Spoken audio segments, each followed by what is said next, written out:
እንግዲህ ጉድ አብርሽ ሄርሜላን እራት ጋበዛት። ውዶች እራት በጾም ግን አይከብድም?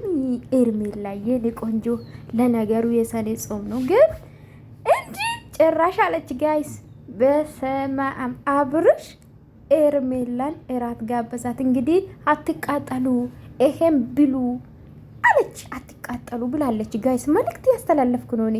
ሄርሜላ ስራሽ ስጥሽ። እነዚህ ልጆች እኮ ተቃጠሉ። ወተትማ መስጠት አለብሽ። ይሄ ምንድን ነው? ኧረ ስሙ ጠፋኝ። ማርያም ወተት ነው የሚያስፈልጋቸው ከዚህ ጋር ማለት ነው። በእርግጥ ስጋ ጥሬ ያለ ጋይስ፣ ጥሬ ስጋ አለ፣ ክትፎ አለ፣ ኧረ ጥብስ አለ። አልቀረም። የቀረ ስፕሪስ ናት። አዎ ስፕሪስ አውቃለሁ። በነገራችን ላይ መስራት እችላለሁ እና አዲስ አበባ ውስጥ ሰርቻለሁ። ማርያምን እችላለሁ። እና ውዶቼ ብሉ፣ ጠጡ፣ አትባሉ፣ እርስ በርሳችሁ አትቃጠሉ። እኛ እየበላን ነው፣ እየጠጣን ነው፣ ፈታ እያለን ነው። አይዟችሁ እኔ ሊቃጠልላችሁ ብላለች። አዎ ሄርሜላ ናት። ሄርሜላ ስራሽ ህዝብ ይባላል በቲክቶክ።